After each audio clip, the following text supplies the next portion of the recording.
Blog Talk Radio.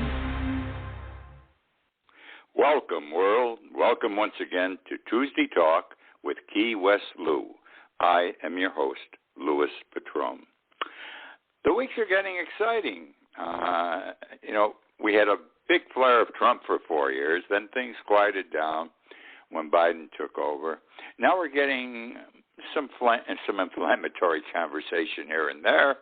It's not the garbage that Trump was throwing out. These people are now fighting over legislation. You may not agree with the way the Republicans are doing it. I don't agree. I think Biden's doing a good job. He's got a tough job to do. But it's getting more and more exciting in the way it's supposed to be. That's the way government is supposed to run. You argue with each other. You compromise and come to some kind of a solution. We have a good, interesting evening. We're going to go to Houston, San Francisco, New York City, Arizona, Rockland Key, 5 miles up the road, Rockland Key, Miami, Surfside, North Dakota, and North Korea. I want to start with the vaccine. We still have a significant number of people in the United States who have failed to get vaccinated. They're horses' asses. They want to die. They want to infect other people. They don't care. They know everything. Well, let me give you the most recent statistics, numbers that came out this past week. Of all the people who died, in the last 30 days, in the hospital, got that? In the hospital, people who died in the hospital from coronavirus, all right? More than 99% were unvaccinated. In other words, if you went in and you were vaccinated, you either didn't go in, or if you went in, you came out. These people didn't come out. Almost 100% of them died because they had not been vaccinated. How can you argue with numbers like that? How can you argue with numbers like that? Get vaccinated, okay? People, my friends who have not been vaccinated who may be listening, I'm sure you value your life. Value your life and value the life of others around you. You are not if you don't get vaccinated. Another interesting thing that came to light, and this was yesterday, it was announced by the CDC that it appears that Pfizer and Moderna, those vaccinated with Pfizer and Moderna, may have, and I quote, lasting immunity, which means they only have to get the shot once or twice, how it's done, in one scenario, so to speak, and that's it for the rest of their life. They believe this is the way it's going to work based on other studies that they have done. We shall see. Whether it does or not is immaterial. Right now, we know vaccines will save your lives if you're not getting it. I can't believe it. I can't believe people can be that stupid. And I don't apologize, because you're going to infect other people as well as killing yourself. If you have no respect for your own life, have respect for the lives of others. Now I want to continue with this coronavirus thing and the vaccine. I'm going to talk about obstinacy. People who are obstinate and won't take the vaccines, won't get vaccinated, don't want the shot. And here's the story, and this is a scary one because it involves medical personnel. The place is the Houston Hospital. The nurses down there sort of revolted. They refused to get vaccinated. Something like 170 refused to get vaccinated. These were nurses and other medical personnel. And finally, the hospital said, hey, look, you either get vaccinated or you're out of your job. No problem. You must be vaccinated. We will not continue to retain you in your present employment if you do not get vaccinated. Well, they got fired because they didn't get vaccinated. 153 of the nurses and medical personnel brought a lawsuit in federal court, And they brought the lawsuit because they felt they were improperly let go because they were not vaccinated. They did not believe that a person could be eliminated from their employment if they were not vaccinated. So 117 brought the lawsuit. Well, here's the story. Their reasons they had reasons. I want to give you their reasons because they don't make real sense to me. These are the reasons why these nurses and other medical personnel did not wish to get vaccinated. They said, number one, anyone who's getting vaccinated today in the United States is being used as a guinea pig, because we're not certain yet that this thing is going to work and not be harmful. The other thing was they compared the vaccine to a medical experiment, and they did not wish to be used without their consent in a medical experiment, and by not getting vaccine, they were exercising their right to refuse to what they considered an experiment. And their third reason was that forcing them to get vaccinated was no different than that which was done in Nazi concentration camps in Germany during World War II. Well, the federal judge wrote a long opinion. I can't recall her name, but she threw the case out. She said, and the one she really nailed was this Nazi Germany concentration camp thing. It was ludicrous. In fact, she tore apart their three arguments and said, you either go to work or you're fired. These firings are valid. And that's the story there. Now, there's a similar type, not exact, going on in San Francisco. San Francisco has 37,000 municipal employees, 37,000 city employees. And they passed a law. They just passed it last week. It's an ordinance. It's a law that says 37,000 city employees, you must be vaccinated against COVID or you're out of a job. Within 10 days, you're gone if you don't get vaccinated. Well, no, I'm sorry, it wasn't 10 days. It was 10 weeks to get vaccinated. They have enough time. And they don't want to, and they didn't. Well, here's the story here. This is sort of somebody's being skillful in wording, but they're not in danger of immediate dismissal from employment because the local ordinance in San Francisco reads that they must get vaccinated within 10 days of, and I quote, final approval by the FDA. Final being the key word. Final approval by the FDA of the vaccine. Because here's what's happened. We have never had, all the vaccine shots being given in this country, we have never had final approval by the FDA. Those shots, those vaccinations, and recall this, people were dying like crazy. So we went to an emergency use. We didn't test it as deeply as we normally would, but we had a problem. People were dying too quickly. And so the vaccines presently being used, Pfizer, Moderna, all of them, are being used as, quote, emergency use vaccine. Emergency use vaccine. So San Francisco is covering their ass saying we're trying to do the right thing. I don't know if their heart was in the right place, but they wanted to do something, and they did it, but it may take forever.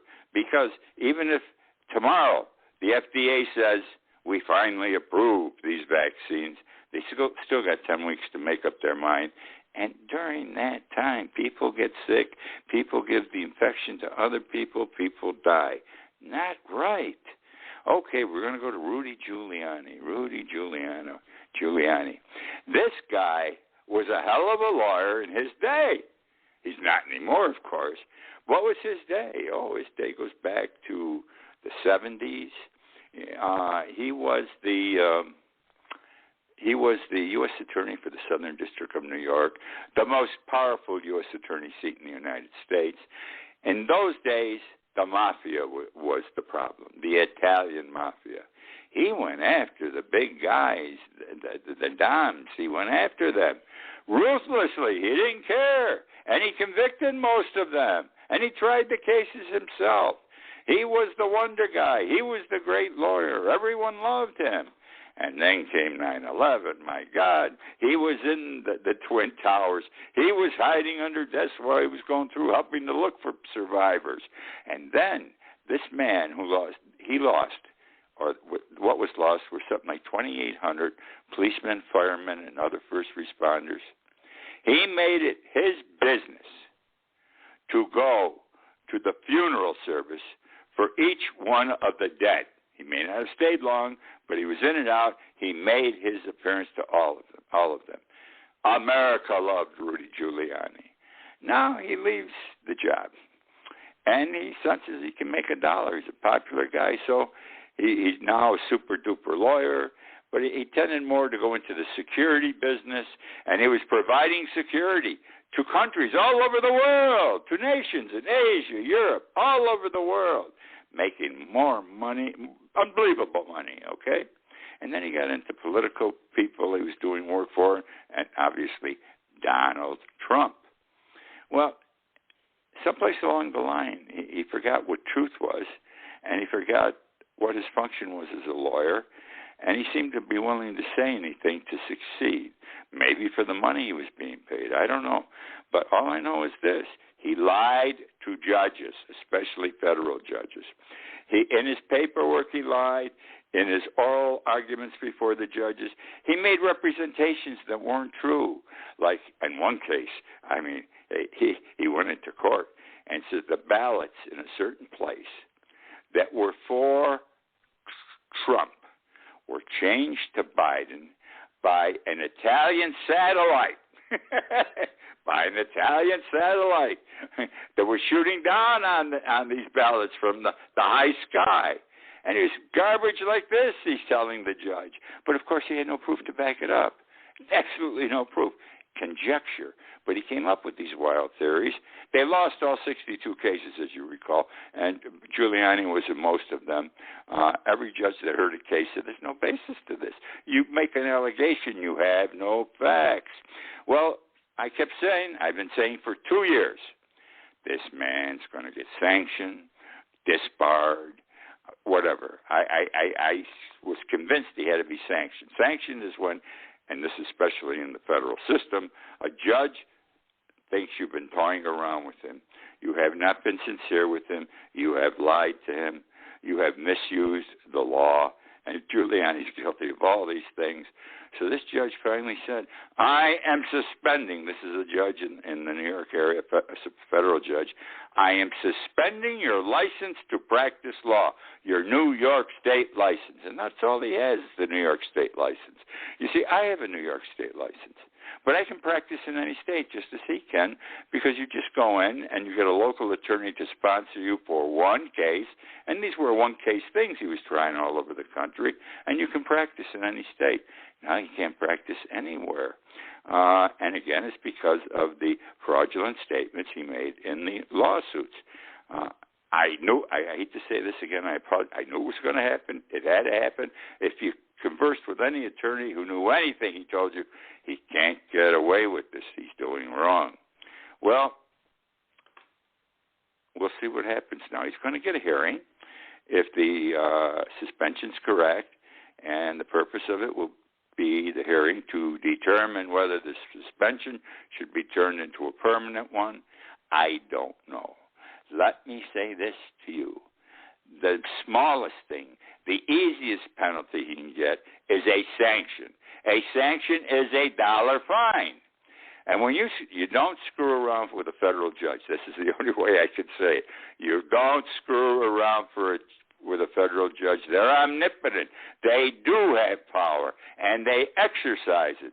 They just don't fool around. They nail you if you do something wrong. And he has done wrong here. And when he has his hearing, the least he can hope for will be a fine, which is called a sanction, and it's going to be a big fine. I would assume anywhere from $100,000 to $500,000. I could go more. I wouldn't be surprised. But I'm putting it into the $100,000 to $500,000 range. Understand, during these 4 years he's been representing Donald Trump, he's been paid big money. Trump paid him sometime. He didn't pay him for the last case he had to handle because he wasn't happy with the result. Something around January 6th. In any event, during that time, Giuliani had to keep rebilling him, and he says, "Hey, Donald, you're not paying me." This came out in the paper. And what was he charging Trump? He was charging Trump $20,000 a day. Now, I was a successful lawyer. I never made $20,000 a day. That's wild money. How many of you listening to me ever made $20,000 a day? Inconceivable money. But that's what he was trying to get out of Donald Trump. All right, now we're going to Arizona. The audit. We haven't heard about the audit in a couple of weeks. The Arizona audit. Well, we're reaching the point where members of the Republican Party in Arizona are getting disgusted with the audit. Would you believe it? This thing started out, 3 months ago in Maricopa County in Arizona. Maricopa is the largest county in Arizona. There were 2.1 million votes cast in Maricopa County. And those are the ballots that are being examined. Biden won the county. And those are the ballots that are being checked out. Well, they shouldn't be. The Arizona Senate did not have authority to say we're going to recheck the ballots because they'd already been checked a couple of times. They'd been certified. No question Biden's president. No way on God's earth was Trump going to upset the election no matter what these people found. And to make a long story short, they've done a lot of things with the machines. They've done stupid things, like they had to take parts of the machines apart because they were looking for bamboo sticks, small bamboo sticks, because that would prove that China, these ballots were screwed around with from China somehow. They're nuts. They recently sent the machines to Montana because there was some place in Montana that could do a special scientific examination of every machine. Montana. They've taken the machines and they had to pack them and remove them from the building they're working in for 3 days because there was going to be a high school graduation. They took these machines apart while they were just counting the ballots. You can't do this because those machines are sacred.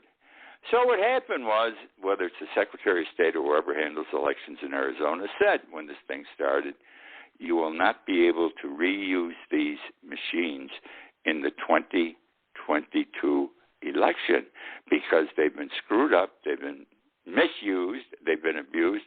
Going to have to buy new machines, new voting machines. And what's come out now, it's understood that they're going to have to get new voting machines. And guess what? Do you know what the new voting machines cost? $6 million because of this foolishness. All right? Somehow, Arizona or somebody should force the people who are behind this move to check these ballots to pay the bill for the new machines. Otherwise, the taxpayers of Arizona are going to get stuck for $6 million. Now, a new study came out, it was either yesterday or Friday, involving the Arizona audit, and it said this. It said, the independent voters. Now, you appreciate, I'm sure, that we now have really three parties in this country. You have the Democrats, you have the Republicans, and then those who are not registered with any party. They're referred to as independents. And I'm telling you, the independent voter bloc is larger than either the Democrat or Republican blocs. Okay, so they're a powerful group. And here's what the study indicated. The independent voters of Arizona, this is now, not 3 months ago, now oppose the controversial recounting of ballots by a wide margin. And the study also revealed that 1/2 of the voters in Arizona are now opposed to the recount effort. This includes all of them, the three parties as I describe them as parties. Isn't that amazing? Wasn't this way 3, 4, 5 months ago? Okay. A top Republican operator, a top GOP operator in Arizona is Sean Noble. And Sean said this past week, and I quote, "It's a failure. It's a joke," quote unquote. It's a failure. It's a joke. He was referring to the audit. And it is. It is all this time and money wasted, and all because Donald Trump kept saying the election, it was illegitimate. They rigged it. And people bought this line of crap. I've got to say it that way. I'd use a stronger word, but I don't want to. Crap. It's pure, unadulterated crap. They bought it. They believed it.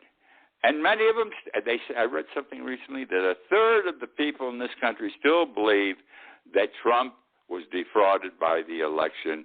The balloting was rigged. How can you believe this? I don't know why they love this guy so much, because he's the Pied Piper. When he was leading the kids, he let them off a cliff, and these people are going to go off a cliff at some point in time. Now I want to talk about something that I just learned about this morning, and I don't agree with it. And it's something, normally, I accept the black people have been discriminated against. They've been abused, etc., everything. And they are entitled to their day, and I can't blame them for trying to say, now's the time, you were going to do it this, you were going to do it that, and you never do anything. We want equal rights. And I can't argue with that. However, this is what happens. This is what happened yesterday. There is a university called Towson, Towson, Towson University, and it held a symposium. And the symposium was entitled Anti-Racist Pedagogy Symposium.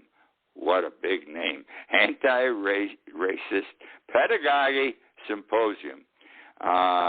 And this is basically what it was. Black professors, black students, black young people, they said, we blacks have our own language. It's the language of the streets. It's not smooth and defined as the English language, but we have our own language that blacks across the country understand when we speak. We also have a writing. We write with words that would come out of a black dictionary if there were one. And people who read it who are black understand it. And it's wrong that our language, our black language, our black writings, are not used in colleges. They want it used in colleges. And they believe that eventually people will understand this in the country, even though we're black and white, will speak the black language and read the black language. And they're hot on this thing. They are hot. And I wrote about this morning, and I normally would be supportive of a black issue, but I can't be supportive of this one. Don't forget, you've had Obama, you've had judges, Supreme Court judges, Eric Holder, Attorney General of the United States, black men. They didn't have the black language that helped them get elected. They didn't put out writings using this black language. You can do it here. My sense is this.